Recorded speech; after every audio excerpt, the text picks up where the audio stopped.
Good morning everyone. Welcome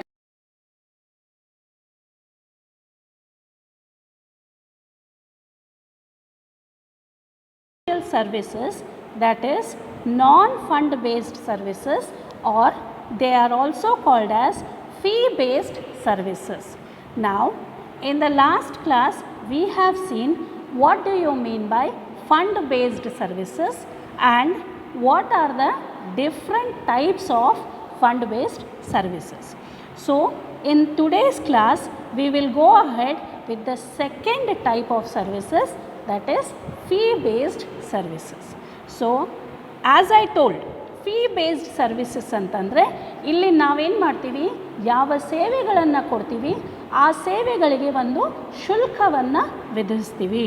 ಆ ಸೇವೆಗಳಲ್ಲಿ ಫೈನಾನ್ಸನ್ನು ಕೊಡುವುದಿಲ್ಲ ಅಥವಾ ಕ್ಯಾಪಿಟಲನ್ನು ಕೊಡುವುದಿಲ್ಲ, ಅದರ ಬದಲಾಗಿ ಒಂದು ಆ ಸೇವೆಯನ್ನು ಒದಗಿಸಿ ಆ ಸೇವೆಗೆ ಒಂದು ಶುಲ್ಕವನ್ನು ವಿಧಿಸ್ತೀವಿ.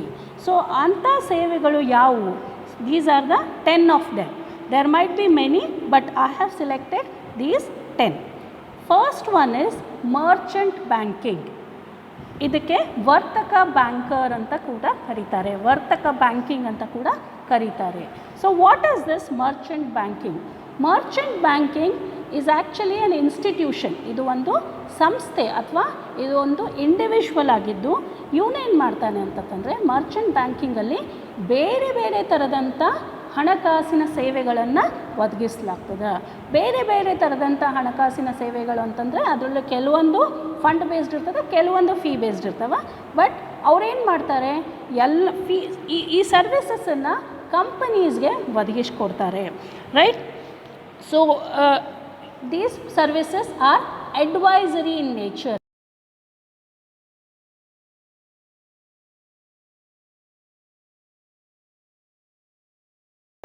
ಈ ಸೇವೆಗಳಲ್ಲಿ ಮೇಯ್ನಾಗಿ ಬರುವಂಥದ್ದು ಇಶ್ಯೂ ಮ್ಯಾನೇಜ್ಮೆಂಟ್ ಸರ್ವಿಸಸ್ ಅಂತ ಬರ್ತದೆ. ಇಶ್ಯೂ ಮ್ಯಾನೇಜ್ಮೆಂಟ್ ಸರ್ವಿಸಸ್ ಅಂತಂದರೆ ಈಗ ಫಾರ್ ಎಕ್ಸಾಂಪಲ್ ಒಂದು ಕಂಪನಿ ಹೊಸದಾಗೆ ಶೇರ್ಸನ್ನು ಇಶ್ಯೂ ಮಾಡಬೇಕಾದ್ರೆ ಅಲ್ಲಿ ಬಹಳಷ್ಟು ಚಟುವಟಿಕೆಗಳಿರ್ತವೆ. ಏನು ಚಟುವಟಿಕೆಗಳಿರ್ತವೆ ಅಂತಂದರೆ ಪ್ರಾಸ್ಪೆಕ್ಟಸನ್ನು ರೆಡಿ ಮಾಡಬೇಕು, ಆ ಪ್ರಾಸ್ಪೆಕ್ಟಸನ್ನು ಅಡ್ವರ್ಟೈಸ್ಮೆಂಟ್ ಮಾಡಬೇಕು, ಅಂಡರ್ ರೈಟರ್ಸನ್ನು ಅಪಾಯಿಂಟ್ ಮಾಡ್ಕೋಬೇಕು, ಅಂಡರ್ ರೈಟರ್ಸನ್ನು ಅಪಾಯಿಂಟ್ ಮಾಡಿಕೊಂಡು ಶೇರ್ ಹೋಲ್ಡರ್ಸ್ಗೆ ಒಂದು ಅಡ್ವರ್ಟೈಸ್ಮೆಂಟನ್ನು ಕೊಡಬೇಕು. ಆ ಅಡ್ವರ್ಟೈಸ್ಮೆಂಟ್ಸ್ ಬಂದ ಕೂಡಲೇ ಅದಕ್ಕೆ ತಕ್ಕಂಗೆ ಆಪ್ಲಿಕೇಶನ್ಸ್ ಬರ್ತದೆ, ಆ ಆಪ್ಲಿಕೇಶನ್ಸನ್ನು ಕಲೆಕ್ಟ್ ಮಾಡ್ಕೋಬೇಕು, ಅದನ್ನು ಸ್ಕ್ರೂಟನಿ ಮಾಡಬೇಕು, ಅಂದರೆ ಚೆಕ್ ಮಾಡಬೇಕು. ಸೊ ಇಂಥ ಎಲ್ಲ ಕೆಲಸಗಳು ಏನು ಯಾವುದೇ ಒಂದು ಇಶ್ಯೂ ರಿಲೇಟೆಡ್ ಒಂದು ಹೊಸದಾಗಿ ಶೇರ್ಸನ್ನು ಇಶ್ಯೂ ಮಾಡಬೇಕಂದ್ರೆ ಯಾವ್ಯಾವ ಚಟುವಟಿಕೆಗಳಿರ್ತಾವೆ, ಯಾವ್ಯಾವ ಆ್ಯಕ್ಟಿವಿಟೀಸ್ಗಳಿರ್ತಾವೆ ಅವುಗಳನ್ನೆಲ್ಲ ಇದು ಮರ್ಚೆಂಟ್ ಬ್ಯಾಂಕಿಂಗ್ ಮಾಡಿಕೊಡ್ತದೆ. ಅದರಲ್ಲಿ ಭಾಳಷ್ಟು ಇವೆಲ್ಲ ಸೇವೆಗಳಿಗೆ ಅದೇನು ಮಾಡ್ತದೆ ಅಂತಂದರೆ ಒಂದು ಫೀ ಚಾರ್ಜ್ ಮಾಡ್ತದೆ, ಒಂದು ಶುಲ್ಕವನ್ನು ಚಾರ್ಜ್ ಮಾಡ್ತದೆ.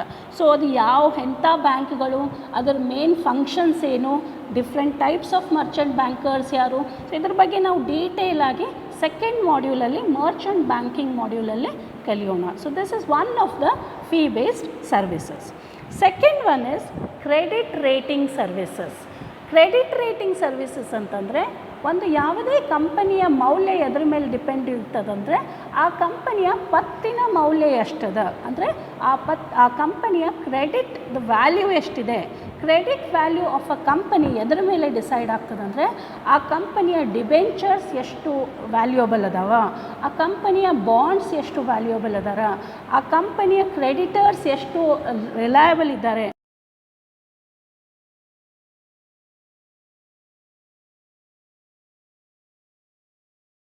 ಒಂದು ಆರ್ಗನೈಸೇಷನ್ ಇದೆ, ಇಕ್ರಾ ಅಂತ ಒಂದು ಆರ್ಗನೈಸೇಷನ್ ಇದೆ, ಕ್ರೈಸಿಲ್ ಅಂತ ಒಂದು ಆರ್ಗನೈಸೇಷನ್ ಇದೆ. ಸೊ ಇವರೇನು ಮಾಡ್ತಾರೆ, ಆ ಕಂಪನಿಯ ಕ್ರೆಡಿಟ್ ಇನ್ಸ್ಟ್ರೂಮೆಂಟ್ಸ್ ಅಂದರೆ ಪತ್ತಿನ ಸಾಧನೆಗಳನ್ನು ಅವರು ಸ್ಟಡಿ ಮಾಡಿ ಏನು ಮಾಡ್ತಾರೆ, ಆ ಕಂಪನಿಯ ಪತ್ತಿನ ಮೌಲ್ಯವನ್ನು ನಿರ್ಧರಿಸ್ತಾರೆ. ಅಂದರೆ ಆ ಕಂಪನಿ ಸಪೋಸ್ ಲೋನ್ ತೊಗೊಳಕ್ಕೆ ಮಾರ್ಕೆಟ್ನಾಗ ಹೋದಾಗ ಎಷ್ಟು ಅಮೌಂಟ್ ಲೋನ್ ಅದಕ್ಕೆ ಸ್ಯಾಂಕ್ಷನ್ ಆಗಬಹುದು ಅನ್ನೋದನ್ನು ಕ್ರೆಡಿಟ್ ರೇಟಿಂಗ್ ಡಿಸೈಡ್ ಮಾಡ್ತದೆ, ರೈಟ್? ಸೊ ಕ್ರೆಡಿಟ್ ರೇಟಿಂಗ್ ಬಗ್ಗೆನೂ ನಾವು ಡೀಟೇಲಾಗಿ we will study in the last module. Okay, so third one is loan syndication. Loan ಸಿಂಡಿಕೇಷನಲ್ಲಿ ಏನಾಗ್ತದೆ, ಸಪೋಸಿಂಗ್ಲಿ ಒಬ್ಬ ಬಿಸ್ನೆಸ್ ಮ್ಯಾನ್ಗೆ ಒಂದು ದೊಡ್ಡ ಅಮೌಂಟದು ಲೋನ್ ಬೇಕಾಗಿದೆ, ಅರೌಂಡ್ 1000 crore ರುಪೀಸೋ 2000 crore ರುಪೀಸೋ ಲೋನ್ ಬೇಕಾಗಿದೆ. ಸೊ ಆ ಟೈಮಲ್ಲಿ ಏನಾಗ್ತದೆ, ಒಂದೇ ಬ್ಯಾಂಕ್ನವರು ಆ ಎಂಟೈರ್ ಅಮೌಂಟನ್ನು ಫುಲ್ಫಿಲ್ ಮಾಡೋಕ್ಕೆ ಸಾಧ್ಯ ಆಗಲಿಕ್ಕಿಲ್ಲ, ಪೂರೈಸಲಿಕ್ಕೆ ಸಾಧ್ಯ ಆಗಲಿಕ್ಕಿಲ್ಲ. ಆವಾಗೇನಾಗ್ತದೆ, 2 ರಿಂದ 3 ಬ್ಯಾಂಕ್ಗಳು ಒಟ್ಟಿಗೆ ಬಂದು ಆ ಅಮೌಂಟನ್ನು ಅಥವಾ ಆ ಕ್ರೆಡಿಟ್ ಅಮೌಂಟನ್ನು ಆ ಕಸ್ಟಮರ್ಗೆ, ಆ ಬಿಸ್ನೆಸ್ಮೆನ್ಗೆ ಪ್ರೊವೈಡ್ ಮಾಡ್ತಾರೆ. ಇದಕ್ಕೇನಂತಾರೆ, ಲೋನ್ ಸಿಂಡಿಕೇಷನ್ ಅಂತಾರೆ. ಲೋನ್ ಸಿಂಡಿಕೇಷನಲ್ಲಿ more than one bank, more than one financial institution come together to fulfil the loan amount, the huge loan amount, ಒಂದು ದೊಡ್ಡ ಅಮೌಂಟನ್ನು ಸೆಟಲ್ ಮಾಡೋಕ್ಕೆ ಅಥವಾ ಪ್ರೊವೈಡ್ ಮಾಡೋಕ್ಕೆ ಹೆಲ್ಪ್ ಮಾಡೋದಕ್ಕೆ ಏನಂತ ಕರಿತೀವಿ ನಾವು, ಲೋನ್ ಸಿಂಡಿಕೇಷನ್ ಅಂತ ಕರಿತೀವಿ. Okay, next one, business opportunity related services. Business opportunity related ಸರ್ವಿಸಸ್ಸಲ್ಲಿ ಏನಾಗ್ತದೆ, ಇದು ಒಂದು ಫೀ ಬೇಸ್ಡ್ ಅಥವಾ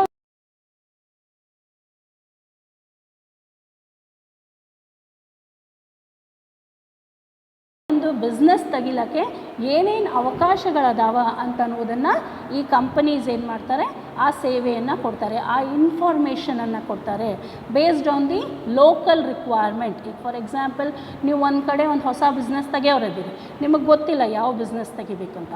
ಆವಾಗ ಈ ಕಂಪನೀಸ್ ಏನು ಮಾಡ್ತಾರೆ, ಅಲ್ಲಿ ಬಂದು ನಿಮ್ಮ ಲೋಕಲ್ ಎನ್ವೈರ್ಮೆಂಟನ್ನು ಸ್ಟಡಿ ಮಾಡಿ ನಿಮಗೆ ಕೆಲವೊಂದು ಸಲಹೆಗಳನ್ನು ಕೊಡ್ತಾರೆ.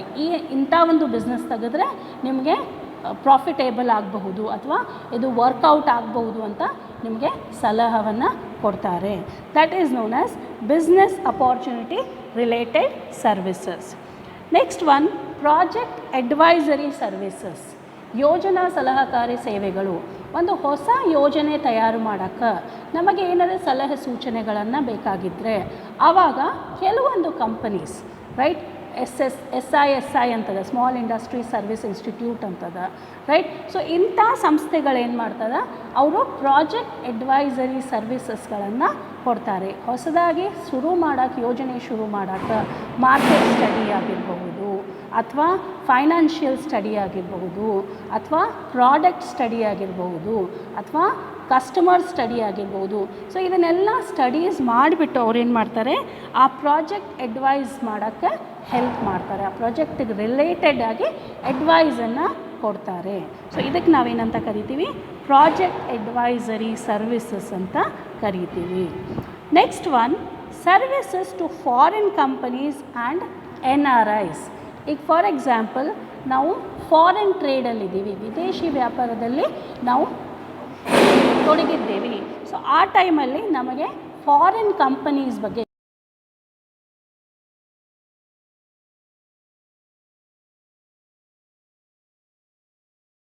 ಸೊ ಕೆಲವೊಂದು ಕಂಪನೀಸ್ ಏನು ಮಾಡ್ತಾರೆ, ಆ ಫಾರಿನ್ ಕಂಪನೀಸನ್ನು ಸ್ಟಡಿ ಮಾಡಿ ಅಥವಾ ಆ ಫಾರಿನ್ ಬಿಸ್ನೆಸ್ಮೆನ್ಗಳನ್ನು ಸ್ಟಡಿ ಮಾಡಿ ಅವ್ರು ನಮಗೆ ಬೇಕಾದಂಥ ಇನ್ಫಾರ್ಮೇಷನನ್ನು, ಅವ್ರ ಕ್ರೆಡಿಬಿಲಿಟಿಯನ್ನು, ಅವ್ರ ರಿಲಯಬಿಲಿಟಿಯನ್ನು, ರೈಟ್, ಅದನ್ನು ಇನ್ಫಾರ್ಮೇಷನನ್ನು ನಮಗೆ ಕೊಡ್ತಾರೆ. Services to foreign companies and NRIs. Next one, portfolio management. Portfolio management ಅಂದರೆ ನಾವು ಒಂದು ಅಮೌಂಟನ್ನು ಇನ್ವೆಸ್ಟ್ ಮಾಡಬೇಕು ಅಂತ ಮಾಡಿದ್ದೀವಿ, ಬಟ್ ನಮಗೆ ಯಾವ ಕ್ಷೇತ್ರದಲ್ಲಿ ಅಥವಾ ಯಾವ ಸಾಧನೆಗಳಲ್ಲಿ ಅವುಗಳನ್ನು ಇನ್ವೆಸ್ಟ್ಮೆಂಟ್ ಮಾಡಬೇಕು ಅನ್ನೋದು ನಮಗೆ ಇನ್ಫಾರ್ಮೇಷನ್ ಇರುವುದಿಲ್ಲ. ಸೊ ಆ ಟೈಮಲ್ಲಿ ಏನಾಗ್ತದೆ ಅಂತಂದರೆ, ಎಕ್ಸ್ಪರ್ಟ್ಸ್ ಇದ್ದವರು ಅದನ್ನು ಸ್ಟಡಿ ಮಾಡಿ ಯಾವ ಕ್ಷೇತ್ರದಿಂದ ಯಾವ ಸಾಧನೆಗಳಿಂದ ನಮಗೆ ಹೆಚ್ಚಿಗೆ ರಿಟರ್ನ್ಸ್ ಬರುವಂಥ ಸಾಧ್ಯತೆ ಇದೆಯೋ ಅಂಥ ಒಂದು ಸಾಧನೆಗಳು ಅಥವಾ ಅಂಥ ಒಂದು ಕ್ಷೇತ್ರಗಳನ್ನು ನಮಗೆ ಮಾಹಿತಿ ಕೊಟ್ಟು ಅದರಲ್ಲಿ ಇನ್ವೆಸ್ಟ್ ಮಾಡುವಂಥ ನಮಗೆ ಸಲಹೆ ಸೂಚನೆಗಳನ್ನು ಕೊಡ್ತಾರೆ. ಸೊ ಇದಕ್ಕೇನಂತ ಕರಿತೀವಿ, ಪೋರ್ಟ್ಫೋಲಿಯೋ ಮ್ಯಾನೇಜ್ಮೆಂಟ್ ಅಂತ ಕರಿತೀವಿ. Next one, merger and acquisition. Supposingly ಒಂದು 2 ಕಂಪನಿ ಕೂಡಿ ಒಂದು ಕಂಪನಿ ಆಗಕತ್ತದ, ಮರ್ಜರ್ ಆಗಕತ್ತದ. ಮರ್ಜರ್ ಅಂತಂದರೆ ಕೂಡುವಿಕೆ, 2 ಕಂಪನೀಸ್ ಕೂಡಿ ಒಂದೇ ಕಂಪನಿ ಆಗ್ತದೆ, ರೈಟ್. ಸೊ ಸೊ ಮರ್ಜರ್ ಆಗಬೇಕಾದ್ರೆ there are lot of processes, ಬಹಳಷ್ಟು ಪ್ರಾಸೆಸ್ ಇರ್ತದೆ, ಅಲ್ಲಿ ಕ್ರಿಯೆಗಳಿರ್ತವೆ, ರೈಟ್. ಸೊ ಅಲ್ಲಿ ಶೇರ್ ಹೋಲ್ಡರ್ಸ್ ಮರ್ಜ್ ಆಗಬೇಕು, ಅಸೆಟ್ಸ್ ಮರ್ಜ್ ಆಗಬೇಕು, ಏನಾದರೂ ಕ್ರೆಡಿಟರ್ಸ್ ಇದ್ದರೆ ಮರ್ಜ್ ಆಗಬೇಕು, ಕಸ್ಟಮರ್ಸ್ ಮರ್ಜ್ ಆಗಬೇಕು, ಬಹಳಷ್ಟು ಪ್ರಾಸೆಸಸ್ ಇರ್ತವೆ, ಬಹಳಷ್ಟು ಫಾರ್ಮ್ಯಾಲಿಟೀಸ್ ಇರ್ತವೆ. ಸೊ ಆ ಫಾರ್ಮ್ಯಾಲಿಟೀಸ್ಗಳನ್ನು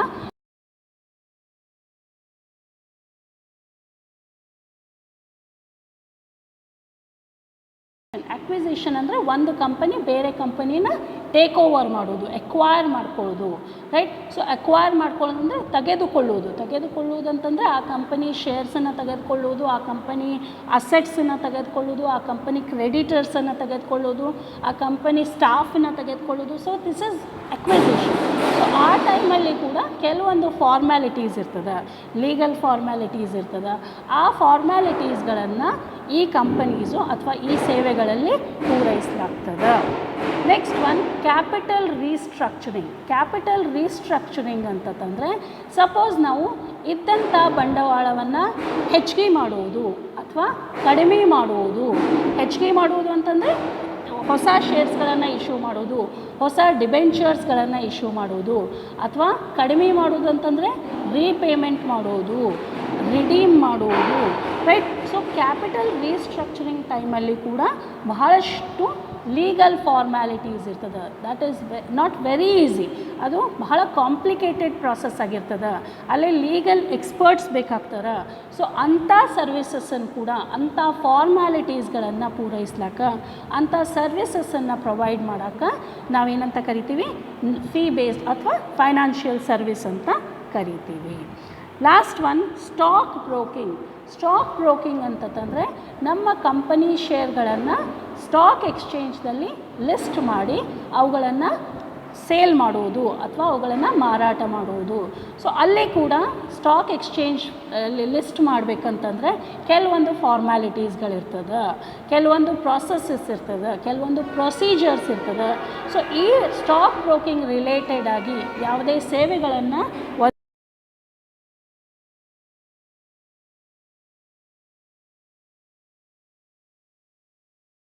fee based services.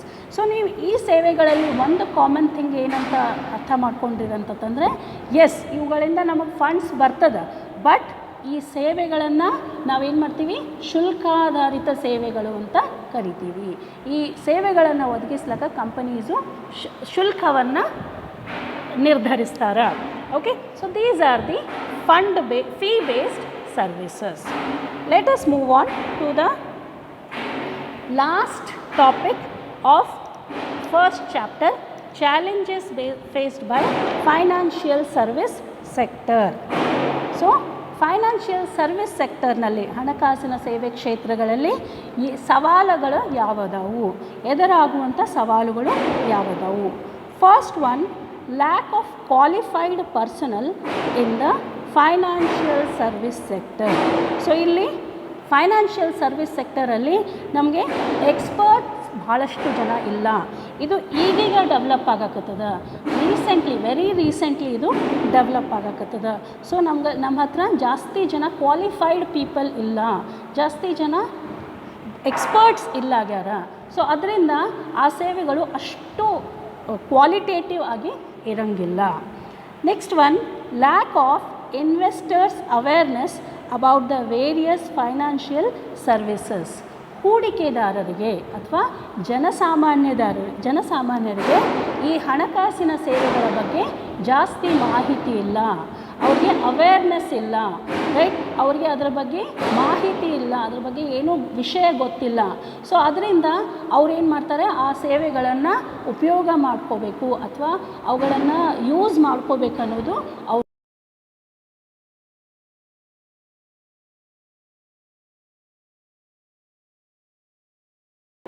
and accounting practices relating to financial services.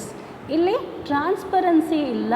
Transparency ಅಂದರೆ ಕ್ಲಾರಿಟಿ ಇಲ್ಲ, ರೈಟ್. ಸೊ ಇಲ್ಲಿ ಭಾಳಷ್ಟು ಅಕೌಂಟಿಂಗ್ ಪ್ರೊಸೀಜರ್ಸು ಅಥವಾ ಫೈನಾನ್ಷಿಯಲ್ ಸರ್ವಿಸಸ್ ಡಿಸ್ಕ್ಲೋಷರಲ್ಲಿ ಭಾಳಷ್ಟು ಟ್ರಾನ್ಸ್ಪರೆನ್ಸಿ ಬೇಕಾಗ್ಯದ, ಕ್ಲಾರಿಟಿ ಬೇಕಾಗ್ಯದ, ಅವುಗಳ ಬಗ್ಗೆ ನಿರ್ದಿಷ್ಟತೆ ಬೇಕಾಗ್ಯದ. ಆವಾಗ ಮಾತ್ರ ಈ ಚಾಲೆಂಜನ್ನು ನಾವು ಫೇಸ್ ಮಾಡಬಹುದು. Next one, lack of specialisation in different financial services. Right. So ಇಲ್ಲೇನಾಗ್ಯದ, ಏನು ಇನ್ಸ್ಟಿಟ್ಯೂಷನ್ಸ್ಗಳು ಫೈನಾನ್ಷಿಯಲ್ ಸರ್ವಿಸಸನ್ನು ಪ್ರೊವೈಡ್ ಮಾಡ್ತಾರೆ, ಅವರು ಸ್ಪೆಷಲೈಸ್ಡ್ ಆಗಿಲ್ಲ, ಅವರು ಸ್ಪೆಷಲೈಸ್ಡ್ ಎಕ್ಸ್ಪರ್ಟ್ಸ್ ಆಗಿಲ್ಲ. ಒಂದು ಅಥವಾ ಎರಡು ಸರ್ವಿಸಸ್ನಲ್ಲಿ ಮಾತ್ರ ಅವರು ಎಕ್ಸ್ಪರ್ಟೈಸ್ ಇರ್ತದೆ. ಸೊ ನೀವು ಸಪೋಸಿಂಗ್ಲಿ ನೀವು ಬೇರೆ ಬೇರೆ ಸೇವೆಗಳನ್ನು ಉಪಯೋಗ ಮಾಡ್ಕೋಬೇಕು ಅಂತಂದರೆ ಬೇರೆ ಬೇರೆ ಸಂಸ್ಥೆಗಳನ್ನು ನೀವು ಕಾಂಟ್ಯಾಕ್ಟ್ ಮಾಡಬೇಕಾಗ್ತದೆ. ಒಂದೇ ಸಂಸ್ಥೆಯಲ್ಲಿ ನಿಮಗೆ ಬಹಳಷ್ಟು ಸರ್ವಿಸಸ್ಸು ಪ್ರೊವೈಡ್ ಆಗುವಂಥ ಸಾಧ್ಯತೆ ಇರಂಗಿಲ್ಲ. So there is lack of specialisation. Next one, lack of adequate data to take financial service related decisions. Right. So ಇದರಲ್ಲಿ ಇನ್ನೂ ಬಹಳಷ್ಟು ಸಂಶೋಧನೆ ಆಗಬೇಕಾಗ್ಯದ. ನಮಗೆ ಆ ಫೈನಾನ್ಷಿಯಲ್ ಸರ್ವಿಸಸ್ ಸಂಬಂಧಪಟ್ಟಂತೆ ಯಾವುದೇ ನಿರ್ಣಯವನ್ನು ತೆಗೆದುಕೊಳ್ಳಾಕ ನಮಗೆ ಸಾಕಷ್ಟು ಮಾಹಿತಿ ಇಲ್ಲ, ಸಾಕಷ್ಟು ಡಾಟಾ ಇಲ್ಲಾಗಿದೆ, ಸಾಕಷ್ಟು ಸಂಶೋಧನೆಗಳೇ ಆಗಿಲ್ಲ. ಯಾವ ಸರ್ವಿಸ್ ಎಷ್ಟು ಹೆಲ್ಪ್ ಆಗ್ತದೆ ಅಥವಾ ಯಾವ ಸರ್ವಿಸ್ ಎಷ್ಟು ಎಫೆಕ್ಟಿವ್ ಆಗಿದೆ ಅಂತ ನಿರ್ಣಯ ಮಾಡೋಕ್ಕೆ ನಮ್ಮ ಹತ್ರ ಸಾಕಷ್ಟು ಡೇಟಾ ಅಥವಾ ಮಾಹಿತಿ ಇಲ್ಲ. Last one, lack of efficient risk management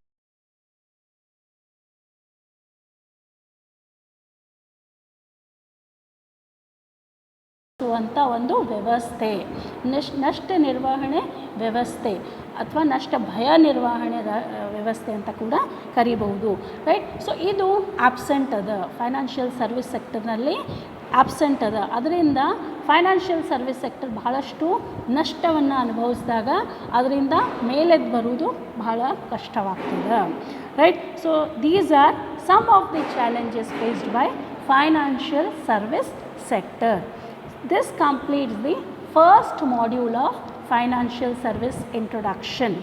Okay, so please watch the video and comment. Thank you.